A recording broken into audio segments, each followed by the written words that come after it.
an inspirational energy drink for your mind. 3 hosts, 3 actors, 3 friends, 3 perspectives, and fantastic guests every Friday at noon. I'm your host, Rachelle Henry. I'm your host, Rico E Anderson. And I'm your host, Sasha Kerbel. Today is our Gen Z Spotlight. Prepare yourself for high voltage conversation. And get ready to supercharge your brain. Because it's time for the Lightning Hour. And today, our guest will be singer-songwriter Presley Tennant. 18-year-old singer-songwriter Presley Tennant is a soulful powerhouse vocalist who found her roots in country music after an incredible experience on season 16 of The Voice, where she earned a spot on Team Kelly Clarkson. She's currently working on her debut country album with her first release of Temporary, which was produced by Kent Wells, who frequently works with Dolly Parton at Black Chorus Recording Studios in Franklin, Tennessee. Presley is a proud ambassador for the SOS Foundation. The foundation was created to help to reach at-risk youth facing mental adversities such as violence, drug abuse, bullying, and cyberbullying, and provide assistance with the goal: save a life.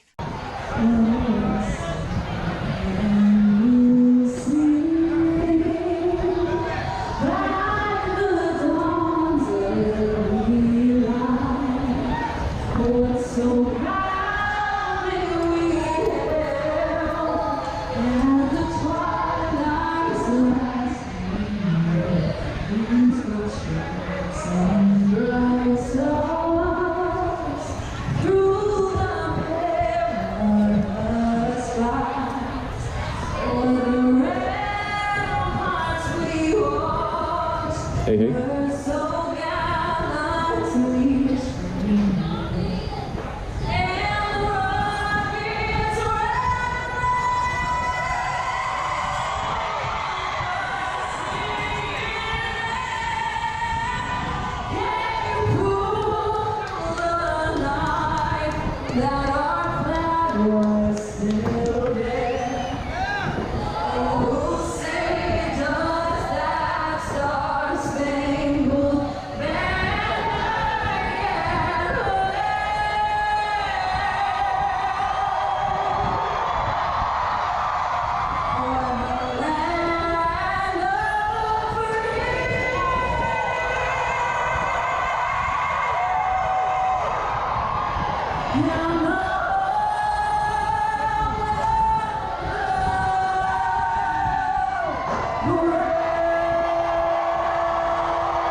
Ladies and gentlemen, please welcome our guest, Presley Tennant. Welcome, welcome, welcome. Thank you so much for being on the show with us. How have you been doing? I've been doing pretty well, trying to stay busy during these crazy times, but been getting a lot done musically wise, and so I'm super excited for what's to come out and everything. You've just released your new single, Temporary. I would like to know what the inspiration behind the song is, and how did you and Kent Wells, who is also known as Dolly Parton's longtime producer, how did you two connect? It's kind of a funny story. I was talking to this guy, and I also don't talk to many people. I never really went on a date at all, before this year, just was super focused on my music. And then quarantine happened, and then it kind of started to die down again. So everyone was starting to come back out real quick, and oh, it's the real world. And so this guy started talking to me, and I really started to fall for him. I really liked him. And then I was like, well, this sucks, because after summer he's gonna be going to school. And so I'm like, well, I really enjoy spending time with him. And so we hung out all throughout summer, and then I thought that's just where it was gonna end. I was like, okay, see you later, have fun. But he asked me to be his girlfriend, so I'm his girlfriend now. So I always joke about me writing a temporary part 2, just kidding.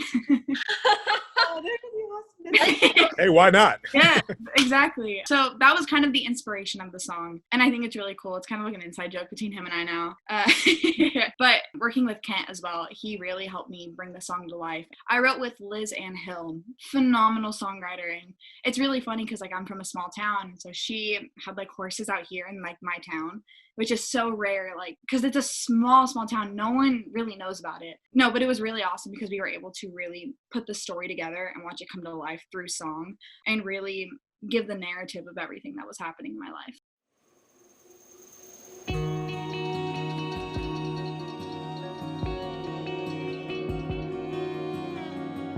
All-American All-Star team. What's it like being a homecoming king? Falling for you is easy. Falling for you is easy.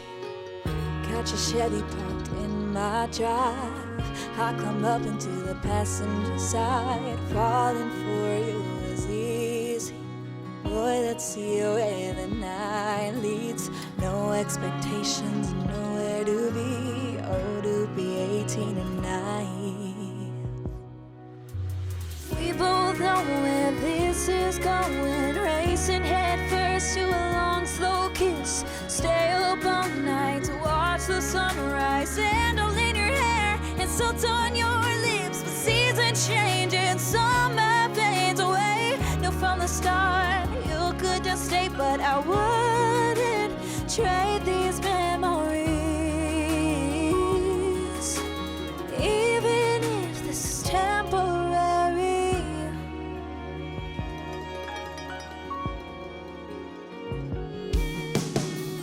Your friends told me about the warning signs. Time flies in the blink of an eye. Why dive in at the deep?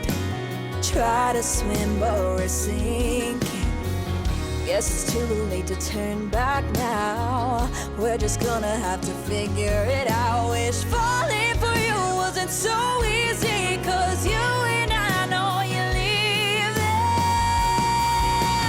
We both know where this is going. Racing head first to a long, slow kiss.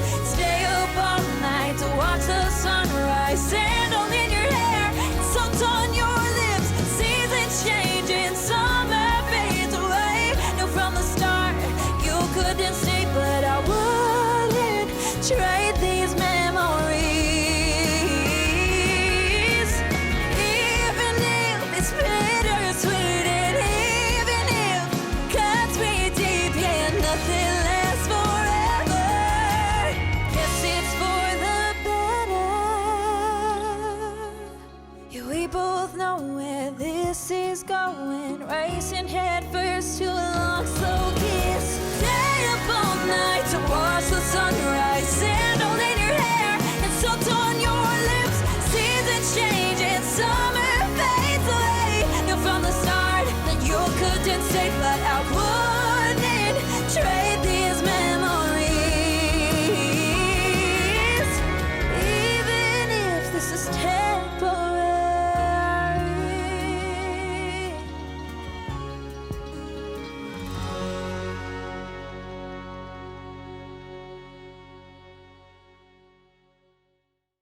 I think it's amazing that you were able to take this experience and the emotions, because you thought that it was going to be something temporary, and you put in all those emotions, the vulnerability of falling for someone and not knowing if it's going to last or not, and the fear of that. And I like how you put it into a song that means so much to you. I think it's amazing what artists can do with their real experiences and weaving that into a story that others can listen to or watch. So applause to you. Congrats on your song.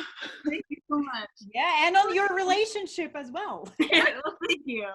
No, but I feel like it's something that everyone can relate to. Everyone kind of has like the summer flings, and then the last summer before everyone goes to college and stuff like that. So it's like the last, like, see you later. And so, I don't know. I felt like so many people can relate to it in different ways. Well, I think one of the great things about us being as, creatives is we do things that tap into people's thoughts, processes, and their emotions and stuff like that. And it's wonderful when people come up to us or talk to us and just let us know that what we did really affects them in whatever way it did. It just helps to reinforce that we're doing our job and we're doing it right. And we're alike in a lot of different ways. Now, your vocal style, with all that said, has been compared to such artists like the late, great Whitney Houston. as well as Carrie Underwood. I mean, there's no better company to keep. I mean, come on now. I mean, that they can never take that away from you. So that's awesome. How did you decide to transition from pop to country? And overall, how has that transition been for you career-wise? The transition from going from A to B, I guess. I started off country. I'm from a country town. I'm from Norco. It's also known as Horsetown, USA. So I was already kind of immersed in that when I was younger, but I strayed away from it because I was in a girl group, which really led me to the pop side. And so I fell in love with the whole pop realm in the pop industry. And I kind of continued on that pace for a while up until I got to The Voice. And The Voice really allowed me to immerse myself in so many different genres. I was surrounded by so many incredible artists. I was able to take a little bit from everybody and really kind of find my own and see the paths that everyone was going down. And it's like, after The Voice, I was like, this doesn't feel right. Like, it doesn't feel like it's me. And it's a weird feeling because it sounds cheesy, but like, you know the saying when it's like, when you do something and you know it's right, you know it is for you. Like, that's like what you're supposed to do. It was like that crazy feeling. I kept getting all these like country events that I can perform at. And I just fell more and more in love with it. It was not the place where I thought I was going to go. But as soon as I stepped one foot in it, I was all, this is it. I know this is where I'm supposed to be. I'm supposed to be in this lane. I feel like I'm able to be myself and tell the story and still have like the vocals and have like the fun, rowdy songs with like the love songs and the heartbreak. Just telling my truth, I feel like, is the best way to put it. It's been a crazy journey. I mean, I've been singing since I was 7 and completely fell in love with it. And I was not even pushed one way. I was just introduced to so many different lanes.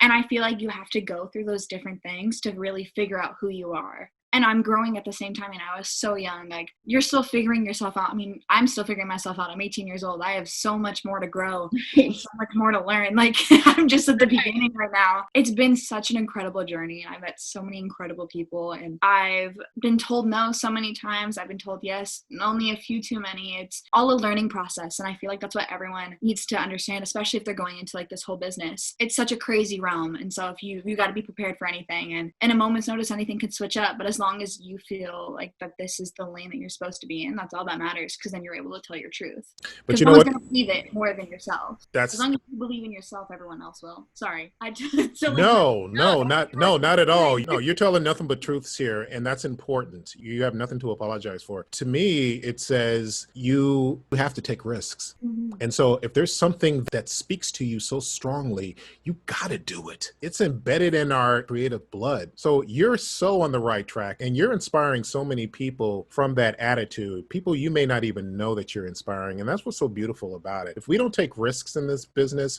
we never know what our true potential could be. And you're already there, and you're growing into it even more and more. So you're doing your thing, girl. You know, that's all good. Plus, that's where the cream rises to the top too. When you take those Well, and risks. it's like, this is kind of sidetracking, but goes on the same line. I was told this last year, or maybe 2 years ago, but it always stuck with me. There's a line that everyone is trying to get in. And so we're all in a single file line, and the end destination is where we want to be. Whether it's, I want to be touring, I want to be doing all this kind of stuff. Everyone's in this line, but little by little, people start jumping out of line because they don't want to fight for the journey. But the line keeps moving forward and forward. So you're one step closer to getting where you want to be. It's persistency. It's like, you have to be there, and you have to be willing to fight and taking risks. You got to do what no one else is doing while also still being you, which I think is really cool. And there's nothing wrong with taking risks, because if one thing lands, then awesome, it works and fantastic. But one thing doesn't, no worries, move on to the next thing. Yeah. I think that that's so important for not only young people, but I think it's so important for everyone to know that you can take the risks and you can achieve that goal that you really want to achieve. And you just have to be persistent. You have to work hard for it. But if you know that that's what you want, go for it. You said it incredibly. Oh my gosh. I liked your story, the line. I liked that a lot. It's a good analogy to explain the process. It really is. We were talking already, you mentioned about the story behind your single. What is the process of creating an album? And also, what did you learn about the process while making your album? So we're still in the middle of finishing all like the details and finishing a few last couple songs. But I feel like the theme throughout would be just stuff that has happened to me that I have gone through over the years. I want to put all of my truth into this album and really come out with this and say that this is who I am. I feel like that's the best way to really introduce myself, especially since this is going to be like my debut album, because I've only released singles. And so I really want this to be the same image of me. So if like you don't know me personally, like you will know me through these kinds of songs. I feel like it's the best way to describe how the process has been. Well, we are very excited, and we would love to hear it when it does come out. We'll keep our ears tuned, ready to go for that. What was it like being on Team Kelly Clarkson, and how would you say that being on The Voice has impacted your career and your life? I will say overall, the entire Voice experience was incredible. I was so young at the time too, and I felt like I knew a lot, but after I came off the show, I was like, wow, I knew nothing. All right, wake up call. But no, it was incredible. It was so nice being around so many different musicians, and my best friends were like the country guys. It's so weird, but I loved all of them. Like I would play like phase 10 with them till like 11 o'clock at night, and then we'd be like, okay, I gotta go to bed, guys.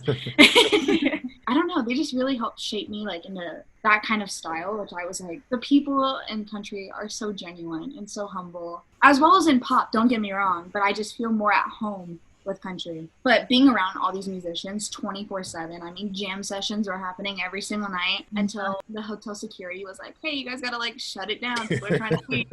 And we're like, sorry. There was one night where like the security came and there's like at least like 20 people in a room. Pre-COVID days. There was 20 people in a room. We heard like a knock at the door. And so everyone's instinct was just to hide. We were like, they already know we're in here and there's no getting out besides the one door that they're at. And so what's going on in here?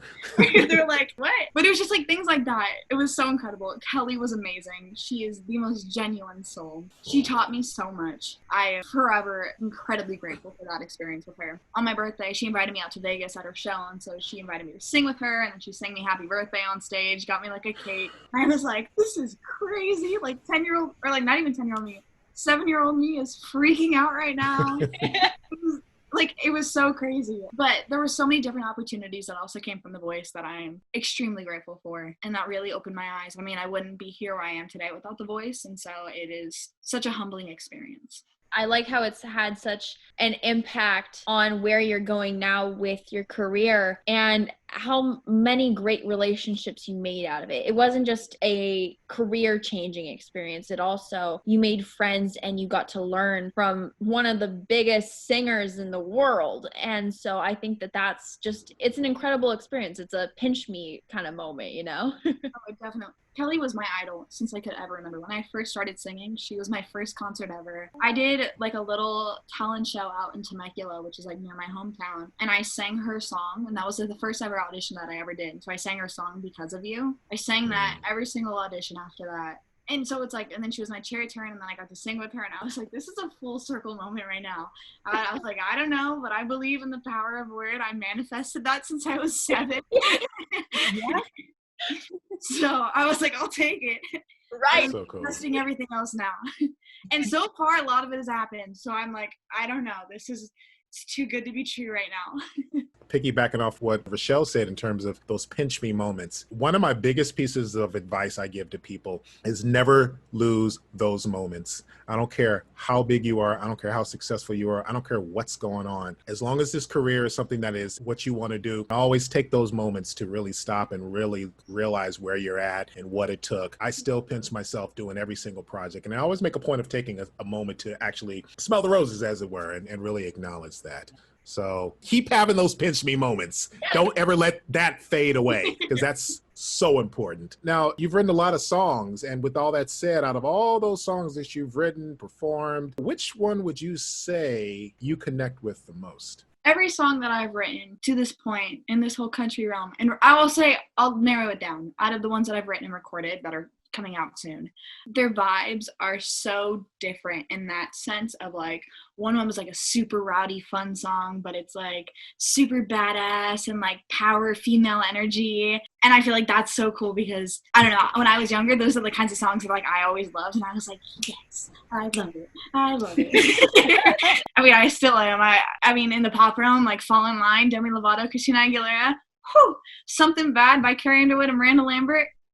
Some of my favorite songs. But then there's like also like these love songs that it's really, okay, this also sounds really weird. Sad songs make me so happy at the same time. Like, it's so weird. Like, I listen to them and I'm like, that run was really good. Or like lyrically, oh my God, so strong. And so I look at it from like a technical standpoint, and I probably shouldn't. I should just be like listening to it, and I'm like, oh, that's super cool. I feel like it's all up to everyone's opinion on like what kind of vibe they go with for everyone's favorites, I guess, because they're so independently on their own lane. It's really hard to compare them all. Right, because I mean, on some days you're in the mood more and more upbeat dance vibe of a song, and then the next day you want to listen to a more emotion-filled, lyrically different song. When it's the question of what's your favorite, it's always, well, it kind of just depends on the day and kind of depends on the mood. So I think that it's wonderful that your album has the different emotions and different types of songs, so then people can pick what song they want to be their favorite that day, you know? Yep, exactly.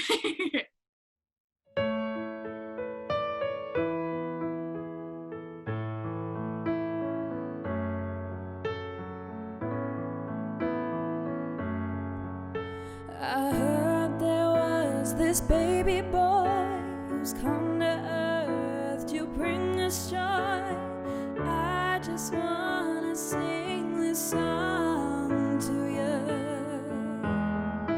Well, it goes like this: the fourth, the fifth, the minor fall, and the major lift, the baffled king composing hallelujah. Hallelujah, hallelujah, hallelujah, hallelujah.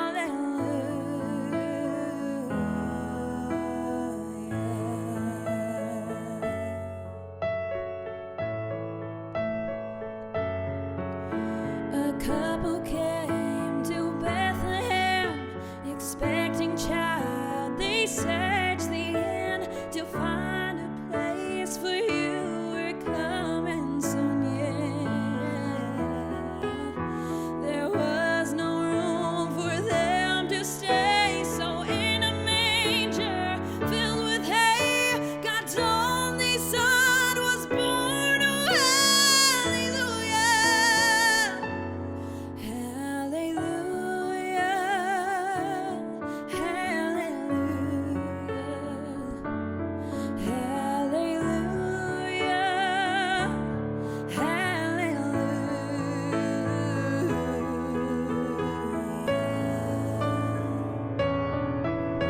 I know you came to rescue me. This baby boy would grow to be a man and one day die for me and you, yeah. My sins would drive the nails in you. That rugged cross was my cross too. Still every breath you drew was hallelujah. Hallelujah, hallelujah,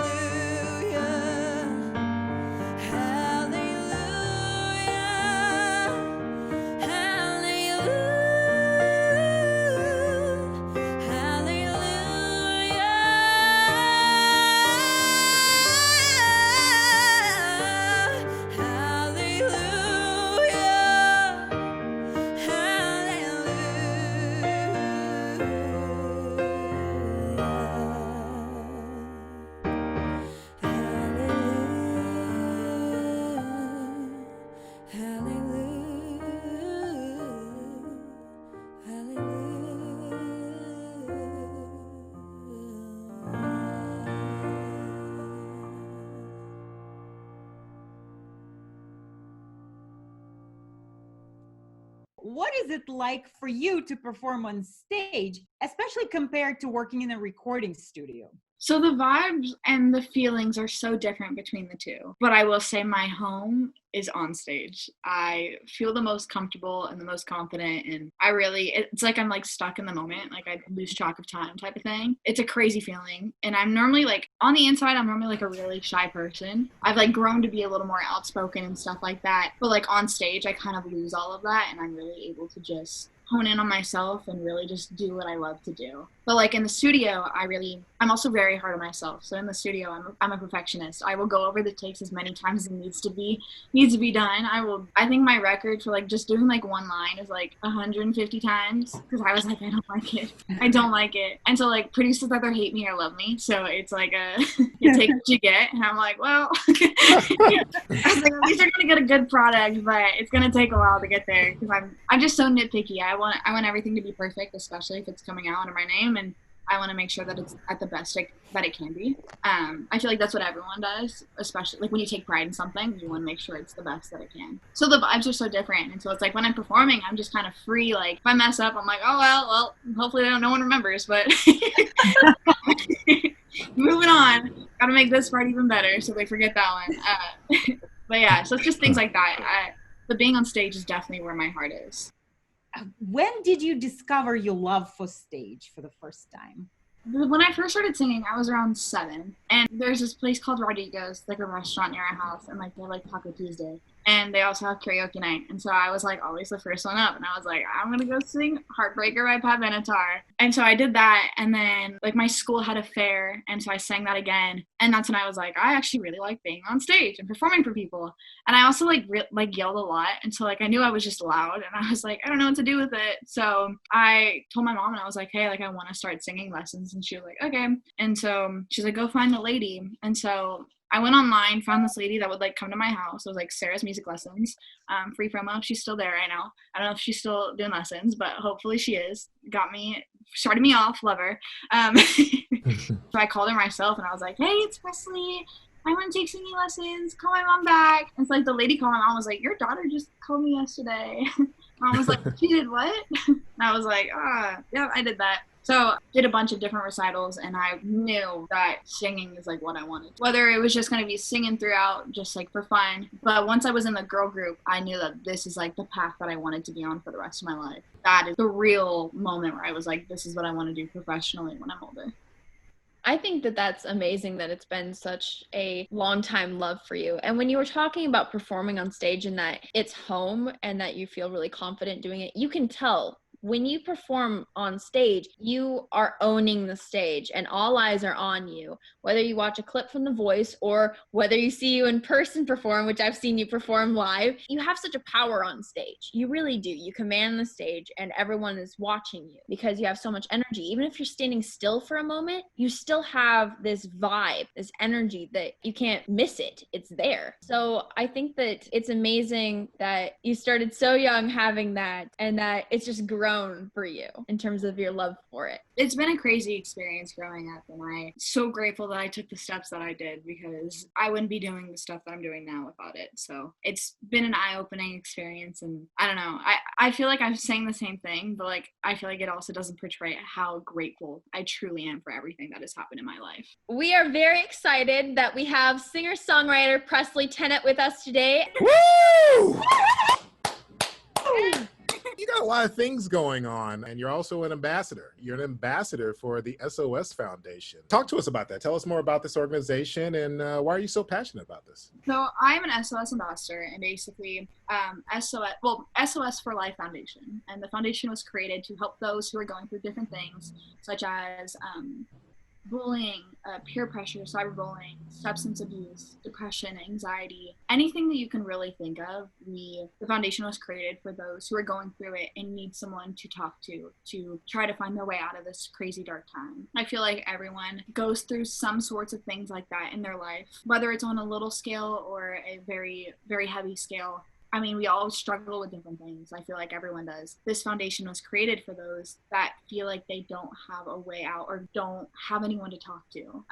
We are a peer-to-peer foundation, so meaning that if someone my age is going through something, they want somebody that is the same age as them and going through the same kinds of things, we are able to connect with them and really help them succeed and help them grow during these crazy times. And so I'm so thankful for this foundation because I've really been able to connect with those who are going through different things like that. And there's so many different numbers, especially like we have a website and it's www.sosforlife.org. And basically it shows our entire purpose of the foundation, as well as we have different numbers that you could reach out to. Someone is going through these things, as well as we have different things like auctions and things like that help raise money for those who are in need of like therapy sessions and things like that. So everything that is sold, we are able to get someone else into a number of therapy sessions to help them and help relieve the weight off their shoulders. I feel like the foundation was created, and I've never stood by something more than this foundation because of the impact that it has on people. I think that's beautiful that you founded an organization that really does care about helping others and connecting those people to people that are in the same age demographic and who want someone to talk to get out of bad situations. So I think that that's just a really beautiful way to use your voice to help give back to others. I think that's amazing. And how long have you been doing this? I actually have been a part of it from the start. It's been a couple of years now, so it's so crazy, and it's so awesome to see this foundation grow and so many people to really recognize it and to see it grow and to see it prosper and over the years and really help people. And it's so awesome to see it from the beginning, from like start to like now, and see where it's come. Well, one of the great things about organizations like yours is the peer portion of it. I was a peer educator years ago, and one of the beautiful things about it was basically what you were saying, somebody of your age range who can relate to you and feel comfortable talking to you, where in some cases they may not feel comfortable talking to their parents or someone else. And it's not to discount that talking to your own blood relative. Sometimes you just want to get that perspective from someone of your own peer group. I love that about Gen Z, and thank you for doing that, and thank you for lifting up your peers and people who need that. Thank you so much for joining us. How can people find you on social media? You can find me all on social media, which is at Presley Tennant. So PresleyTennant. I think the only thing that's different is Facebook, and that's Presley Tennant Official. Cool. Perfect. They'll find you. They'll find you. We'll find you. We gotcha. Our guest today on Gen Z Spotlight, singer-songwriter Presley Tennant. Presley, thank you so much. You were awesome. Appreciate you. Thank you so much for having me. I'm beyond grateful. It's so great to meet you all. Same here. Same here. Bye. Thank Woo! you. And bye. This was the Lightning Hour, and I'm your host, Rachelle Henry. And I'm your host, Rico E Anderson. I'm your host, Sasha Kerbel. Please support us by giving this video a like, subscribe to our YouTube channel, and give that little bell sign a ring so you can get notifications for our new shows. Follow us on social media to learn more about the Lightning Hour and the three of us, your hosts. You'll find the links as well as more information about our guests in the description below. And we encourage you to post your questions for us in the comment section, as well as on Facebook, Twitter, and Instagram. We will be answering them in future episodes. Thanks for watching, and we will see you next Friday, same time, same place. Have a great weekend. Bye. See ya.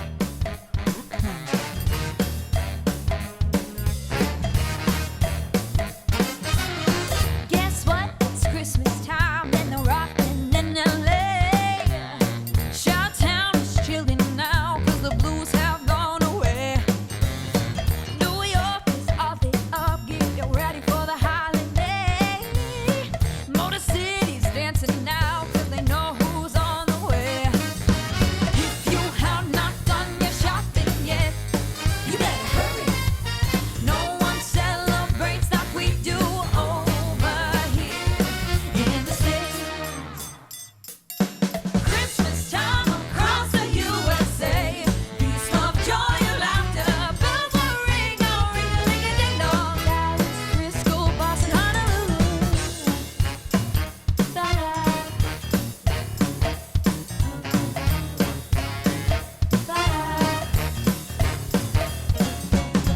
Aspen at Christmas time with the scopes